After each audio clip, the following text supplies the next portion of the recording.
بسم اللہ الرحمن الرحیم۔ السلام علیکم ناظرین۔ شیخ الوظائف کا بتایا ہوا ٹوٹکا، ناف میں تیل لگانے کا کمال۔ صبح و شام تھوڑا سا تیل انگلی پر لگا کر ناف میں لگائیں۔ بظاہر چھوٹا سا ٹوٹکا لیکن بہت مفید اور مؤثر ہے۔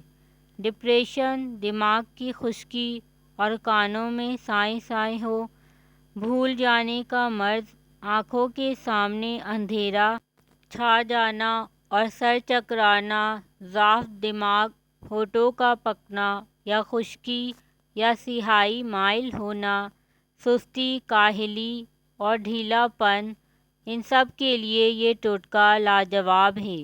اس کے علاوہ یہ نظر کو بھی تیز کرتا ہے اور جوانی کی قوتوں کو بھی بحال کرتا ہے۔ زبردست ٹوٹکا ہے یہ، خود بھی آزمائیں اور دوسروں کو بھی بتائیں صدقہ جاریہ کی نیت سے۔ اس ویڈیو کو زیادہ سے زیادہ شیئر کریں تاکہ آنے والی اس طرح کی انفارمیٹیو ویڈیو آپ لوگوں کو ملتی رہیں۔ جزاک اللہ۔